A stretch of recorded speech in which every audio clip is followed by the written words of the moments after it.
Hey guys, welcome back to Jessin Reads Romance. I'm Jessin, and today we're going to be talking about The Duke and I by Julia Quinn. And if you don't already know, this book, actually this entire series, the Bridgerton series, is being made into a Netflix series directed by Shonda Rhimes, who I love and adore. The trailer dropped, I reacted to it, I was incredibly impressed with everything that I was seeing. I absolutely love the casting. Everything looks phenomenal so far. So I'm participating in a read-along with a bunch of other people, including a lot of first-time readers of the Bridgertons. And I'm just so excited to jump back into the Bridgerton universe because I love this family. This is one of my favorite families in historical romance. This entire week on the Binging Bridgerton read-along was dedicated to reading the first book in the series, The Duke and I. I've been having a lot of fun on the Discord chat. I can't chat all day long, but seeing the conversations that are sparking up, it's just really exciting. People discovering this family for the first time and being like, I love them, they're so fun. There will be a live show on Saturday, which is tonight at 9 on Jessica's channel, Peace, Love, and Books,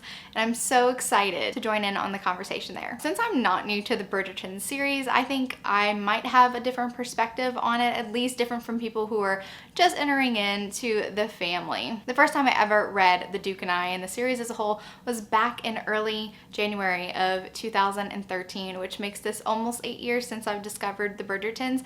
And shout out to Rebecca, because Rebecca is the one who recommended Julia Quinn to me, and specifically the Bridgertons, saying like, you need to check out this historical romance. Juliet and I both read it around the same time and we were obsessed. We had a book club. It was only like 4 people. It was called Moonlight Maidens because like we loved it. And we chat about all kind of romances. We did Outlander, we love to buddy read together, and we just chatted on Facebook. So I decided to go and look up on the group, and I wanted to know what year I read Julia Quinn, because on Goodreads it said 2017. I'm like, that's not when I started reading it. It was a long time ago. And so no, it was 2013, January 2013. So it's been a while. It's been a hot minute. So this series is definitely not unfamiliar to me. I've read this series a lot, multiple times. So let's start talking about The Duke and I and what I think makes this family in this first installment of the series so special. Oh, and by the way, I will indicate when I will start talking about spoilers. About, I don't know, a good portion of this video will be about spoilers because I will be talking about stuff that happens in the book, and yes, I will be talking about the notorious scene. So trigger warning for anybody who doesn't want to listen to talk of sexual assault or rape. That will be a part of the spoiler discussion. And can we take a minute before I get started to look at the back of this book? I absolutely love it. Look how gorgeous this is. I'm so in love with this copy. I'm so glad that I found this. I actually have all of the old copies with the step backs on them except for An Offer from a Gentleman, and I'm still searching for that one with the step back. Anyway, let's get talking about The Duke and I.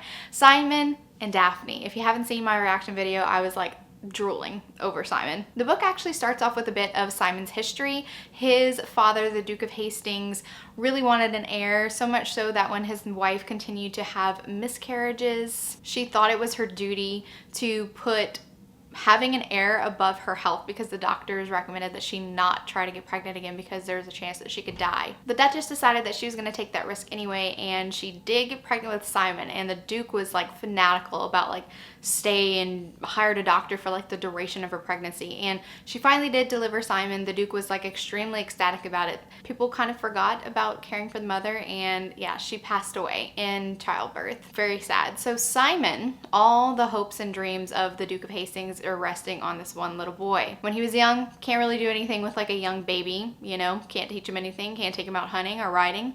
But when he decides to come home and thinks that Simon's old enough, around like 3 years old, the Duke is like, why doesn't he speak? I have an idiot for a son. And the first words that Simon speaks, well, the first word he said is no, but he starts stammering, and the Duke is livid. He's like, this is not what I wanted, and you're no son of mine. Basically ignores Simon's existence. Simon had a nanny who took him under her wing and taught him how to speak slowly and thoughtfully and gain control of the words before he started to speak. After practicing and practicing for years, he finally decided to show his father what he could do. But of course, when faced with the Duke of Hastings, who is an intimidating and very much of an asshole figure, Simon does start stammering, and the Duke just dismisses him. So Simon pretty much started to fend for himself from a very young age. He got himself into Eton College because his father was not going to send him to school. And the kicker is, he goes to Oxford and earns a first in mathematics. So he is renowned for his intelligence, and also he's very popular because, ironically, the way that Simon deals with people and how he does not say a lot of things so as to limit the amount of times that he would stammer or stutter. He's kind of created this air of aloofness around him that the Ton find very like attractive, and he's like seen as this leader, and everybody wants to be Simon. How ironic. So the Duke of Hastings does want to take an interest in Simon, but Simon is like, nope, and he decides to leave the continent for the duration of his father's life and only comes back to England once his father dies, and now Simon is the Duke of Hastings. So Simon has a very tragic backstory, and my heart just absolutely breaks for him. And it's even more just like pronounced and heartbreaking when he starts to hang out with the Bridgertons, because the Bridgertons are such a large family. Now for the Bridgertons. The Bridgertons are a very large family. They are 8 siblings in total. And in this new little gossip subscription that everybody is talking about, Lady Whistledown talks about how the Bridgertons all look so much alike. She even says in one of her gossip sheets that you wouldn't even question the parentage of all of the kids because, you know, once you pop out the first 2 and you have the heir and the spare, then the woman would be within her rights in those days and age to take a lover, and maybe all of her kids aren't for her husband. But Violet was true to her husband. They had a very loving relationship, and so 8 kids. Not only do they look alike, but all of their names are in alphabetical order, starting from oldest to youngest. So let's see, can I name them all off the top of my head? Anthony, Benedict, Colin, Daphne, Eloise, Francesca, Gregory, Hyacinth. Okay, so this is Daphne's 2nd season, and Anthony, her older brother, is the head of house since her father died whenever she was young, so Anthony is the Viscount. And Daphne has had 2 seasons. Her mother is like despairing that she's never gonna find a husband, but Violet's a very loving mother. She's not one of those society mamas who's all she wants is, you know, the elevation of their family. She does really care about her children. She does want to see her children happy. She wants them in loving relationships. That doesn't mean that she's not gonna try to find a very affluent match for her daughter. And the sons are no exception, because she also gives Anthony and Benedict a list of women that she finds suitable for them as well, pushing them to like get married and settle down and have her grandbabies. The problem with Daphne is that there is no real problem with Daphne. She's just a great girl. She doesn't really stand out from the crowd. Daphne has this one line saying that like men don't go after women who they're not like afraid of, and nobody's afraid of Daphne. Everyone thinks that she's so fun to hang out with, so she's just kind of like the best friend of like the male group. And the great thing about this is Anthony, her older brother, has actually let her turn down some proposals. Some were very old men, and one was not all there, and he knew that that wouldn't be a good match. Nigel Bearbrook, which we meet in one of the very first ballroom scenes. And it also leads to the meet cute between Daphne and Simon. So Nigel Bearbrook, poor baby, you will see him throughout the series. He is trying to tell Daphne like, who else will marry me if you won't marry me? And he's a little bit drunk, and he kind of like falls all over her, and she says no. And when Simon thinks that he's going to need to come rescue Daphne, she actually knocks him out. She punches him in the jaw, and he is like sprawled on the ground. And this is the first meeting between Simon and Daphne. Simon thinking that he's going to have to be this rescuer and come to someone's aid, and Daphne just handling it all by herself and being like, I got this. But Daphne's a really nice girl, so she's like, I hope he's okay. We need to do something. We can't just leave him here. Simon is absolutely intrigued by this woman who cares enough about somebody who is basically trying to like assault her. And he is kind of getting the hots for Daphne as they converse, they banter, they have really good banter. She's like no woman that he's ever really talked to before, until he finds out that she is Daphne Bridgerton. And guess what? Simon's best friend is Anthony Bridgerton. So this is a brother's best friend romance, which I love. He even tries to like put the smolder on Daphne, and Daphne laughs at him, being like, oh my goodness, that was so funny. Like, you shouldn't do that. Like, it doesn't suit you at all. And he's just like taken aback, like, man, all my charms are not working on this girl. But he knows that he shouldn't even like be attracted to Daphne. But the thing is, it's cosmic. They can't help but be in each other's presence. So Simon doesn't want to be the target of the marriage mart mamas who are looking for a husband for their daughters, and Daphne's like, you know, there's nothing really wrong with me, just like nobody's really interested. So they come up with a plan that they're going to be in a fake relationship, and Simon's going to act like he is very interested in Daphne and courting Daphne in the hopes that Daphne can like attract someone else. Like some of the people who would never give her a second glance, then they would be like, oh, a duke's courting Daphne? Maybe I should take a second look at Daphne, which is honestly, should tell you something right there. You don't want those men. But anyway, it brings Simon and Daphne together, so I'm not mad about it. One of my favorite scenes is when Simon comes to call on Daphne, and he brings flowers, not only for Daphne, for Violet. And Violet is so touched and so overcome with emotion. And I'm just like, what a thoughtful man. I love him. And I think that Simon's loneliness is really highlighted whenever he has all these scenes with the Bridgertons. The Bridgertons are such a lovely family, even when he has this informal dinner with them and there are peas flying with the younger kids, flicking and pranking each other. There's like throwing food and Violet's just like, oh my God, a duke's here. He's like, no, this is great. And he even wonders, if I had a family, would my life have been different? Like, if I wasn't so alone in the world, would my life have been different? And it breaks my heart. But you know what? We have an HEA and he gets to jump into the Bridgerton fold. And that's the thing about fake dating, is like feelings become real and one thing leads to another. Simon and Daphne are caught by her brothers in a risque embrace in the gardens. And poor Daphne, how humiliating. She actually like falls into this bush that rips her dress and it's just like so humiliating. Anthony is like the epitome of the overprotective older brother and he just like, oh, pistols at dawn. Like, you are going to pay for this. Like, and the thing about it is, Simon, he has spent his entire life trying to be the opposite of what his father wanted him to be, other than, very intelligent and well off. Like, he wanted to be a rake and not like assume any of his duties and stuff. And he wanted to like kind of embarrass his father. And it doesn't stop now that his father's dead. He does not want to carry on the family line because he knows how much legacy means to his father, that he's like, well, you know what? What bigger middle finger to this dude than to just end the line with me and never have kids. And it's not only that, he's also very worried that his kids will also suffer from a stammer just like him, and he doesn't want to put that on them. But that's all things that obviously Simon needs to talk to a professional about, but there really is no professional that you can just like go call up and be like, yeah, I need to talk about this. So once Simon and Daphne are married, it's just really beautiful, but he does tell Daphne that he cannot have kids, specifically. So every time that they have sex, he pulls out. She thinks it's normal because she really didn't get a lot of information from her mother before her wedding night, which is one of the more hilarious scenes. Violet being so just embarrassed to tell and explain to her daughter, and Daphne being so excited to finally learn the secrets of the marriage bed, and Violet just cannot do it. She just cannot tell Daphne, and she's just so flustered, and it is so funny. And Daphne's just like, well, you had 8 kids, like how can you not talk about it? And Violet's just like, cannot do it, and it's so funny. I love it. So Daphne is a little bit clueless in the bedroom.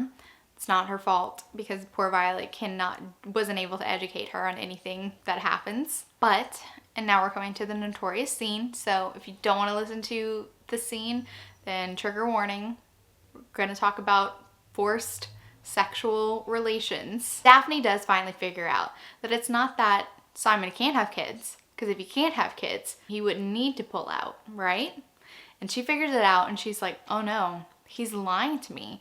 And why would he lie to me like that? Did he think it was just like, oh, I have a clueless bride, so let me take advantage of that? So she's feeling hurt, and it does not justify her actions, but she feels justified in her actions when he comes home incredibly drunk. Daphne decides that this is kind of her opportunity to get pregnant.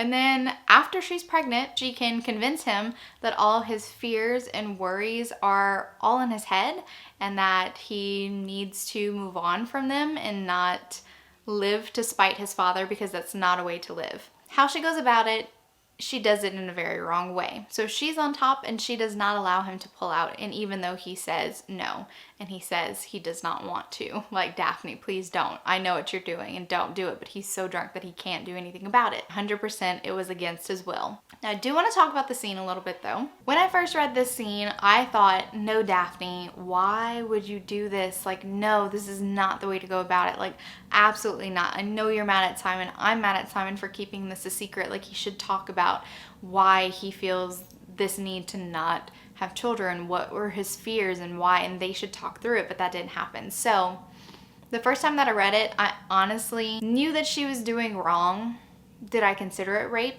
No. And I think it's important to talk about how our reading preferences change as we learn and we grow and societal norms change. So within the past few years, there's been a huge conversation on what constitutes rape, what constitutes sexual assault. Can sexual assault happen within a loving relationship? Can rape happen within a marriage?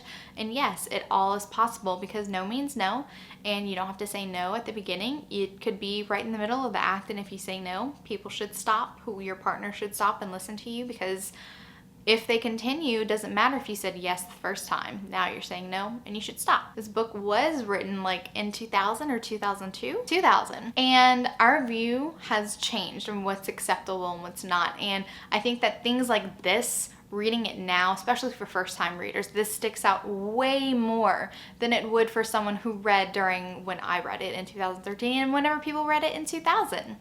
So it did not stick out to me as this like, this is like a big no-no and I can never forgive Daphne for this. And I didn't consider it an insurmountable action in my mind. I'm like, this is wrong, you should talk to him. And they do talk about it. I would have liked to see Daphne kind of acknowledge that she was wrong, maybe even allow for Simon to have a more breathing room to come to terms that one day he could have children. Now he can see himself having children, and I would have liked him to have some more time to come to terms with that, because this is a big step. For his whole life he's felt this way, and I think that he deserves some more time. But again, I do see a lot of people that are reading this book from the first time and they are absolutely horrified, and I'm not saying that feeling that way is wrong. Personally, I do not have any sexual trauma. I don't have any sexual triggers, so I can't speak for anybody who does and how this would make them feel, or even people who haven't and just read it for the first time, knowing, like, with the mindset of being in 2020, knowing that these things are wrong and being nitpicky about that stuff, because I am too. During my paranormal romance readathon vlog, I talked about a book, Wicked Nights, where I felt completely icky about it, and it was only a kiss. The hero was forcing a kiss on the heroine, and she said no, and she had to pull a knife on him, and I was just like, that is wrong. She said no, and he should know better. Like, this is ridiculous. So I feel the same way whenever I read those scenes now too. But when I read this book the first time, I didn't give it as much attention as it receives now. So I actually thought of an example. I was watching Grey's Anatomy last night, and I actually witnessed something that I was like, oh, this is a good comparison to draw with the Notorious scene and how people view it differently than when readers were first reading it, when it first came out in 2000, in 2013 whenever I was reading it before the Me Too movement. I think that views change, but I also don't feel comfortable villainizing this book or this couple because of the scene. So I was watching Grey's Anatomy last night, and there was a scene in the locker room. They're all interns, they're doctors. Alex and Izzy are kind of like dating. This is like very early season. He is being a jackass, and so Izzy decides to slap him across the face. And when I was rewatching this, I was like, you know, it jars you. It's like, whoa, is that necessary? Even if you are aggravated with that person, would you really slap them across the face? You know, that's assault. So in the same way, though Daphne's intentions are not to cause harm to Simon, I think in the same way Daphne is not intentionally trying to force sex on Simon whenever he doesn't want it. It's a very specific act during sex that he doesn't want, and I don't think that excuses it. But I think that Daphne's intentions aren't villainous, and if she had the same mindset as we had when it comes to sexual relations and consent, I don't think she would have done it to Simon. I just think that that's not her character. So I'm willing to still like Daphne and still root for their relationship. My initial rating of this book was 5 stars. I'd probably only drop it down to a 4-star, and that's because I love other books in the series more than I love The Duke and I, but not because of the scene. And I'm not saying that you can't drop your star rating because of the scene if it makes you feel uncomfortable and if it makes you feel like this relationship is no longer valid. I'm not saying that your feelings about the book are invalid, but I still enjoy this book. I still enjoy them as a couple. I think Julia Quinn has said that if she could write again, obviously she wouldn't include that scene and she would find another way. And one of the changes that I hope that they make in the show is to find another conflict for Daphne and Simon find another way to get him over those fears of having kids. But again, it can just have a conversation about this, saying like, I recognize that this is wrong, but I still enjoy this book and I still really love this series. And maybe there's some things that feel a little dated, like this, like including this and treating it like it's not a big deal. I think that that's really the kicker, as it was really treated as something that wasn't a big deal. And it is of its time, but I think that Julia Quinn is phenomenal because her writing is so character driven. And if you don't like character driven storytelling, then you will probably not like this series, because all of the books focus on the characters and character development and not really on like plot lines with like so much adventure and action. Like, it's about these characters. It's a very micro look at these characters' lives instead of like macro, something like huge is going on within the novel, within the story. And I really appreciate the rich connections that Julia Quinn is able to develop between the Bridgerton family and between Simon. I love how they, you know, bring him into the fold, and Simon now has this loving family that he's never had before. And that's why Julia Quinn is still one of my favorite authors, why I still love the Bridgertons as much as I do, because sometimes it's just really nice to read a romance about a loving family and some very nice people. There are very few truly villainous people in this series. So yeah, I love it. And I hope that the scene doesn't put you off too much, because I think that this book is phenomenal. And I feel like this reputation for this scene is such, it's looming over this book so much that I'm afraid that some people just are not going to enjoy it because they feel it has to take top priority over any enjoyment. That it always has to be a caveat. Like, I like this book, but I can't give it a high rating because this happened in there. And if you want to do that, again, it's completely up to you. But I like this book, and I'm not taking off stars because of that scene. It is of its time, and I have read some books with incredibly intentional, disturbing scenes, and I'm not trying to say, since it's not as bad as other scenes, that it's not as important to talk about. It is important to talk about. That's why I'm having this conversation. So I want to hear what you think about it in the comment section. Crystal also did a very thoughtful review of this book and the scene. You should go check out her channel at Crystal's Bookish Life. I'm really intrigued about the conversation because I have seen some comments being like, I don't know if I can read the rest of the series because of this scene, and I just think that that is just kind of sad, because I really do love this. I really do love this series, and I wish that this scene wasn't in the book so it didn't define this series so much now. And as much as I love Simon and Daphne and their relationship and their story, they're not my favorite couple in the series. That is actually the next book that we will be talking about next week, The Viscount Who Loved Me. This is Anthony's story, and I love this couple. I'm not gonna say who she is. I'm gonna save all that talk for my review of this book, but this is one of my favorites in the series. So I really hope that people like this book. If you don't, it's okay. Like I said, everyone has different opinions about books, and it's valid. It's valid to not like a cult classic, a favorite of somebody who you normally have the same taste in romance. You're not gonna like every single thing. But yeah, this one's my baby. I love it. Well, that's all I have for you today, guys. I actually think that I'm going to post my next video for The Viscount Who Loved Me a little bit earlier, just because of my schedule. So it won't be on Saturday, on like the day of like discussion day. I think I'm going to post it possibly on Wednesday. So we'll see how that works out. If you like this video, give it a big thumbs up. And if you're not already subscribed to my channel, make sure that you subscribe to get notified on any future videos that I do. Thank you so much for watching, and remember, life's better with a little HEA. Bye, guys.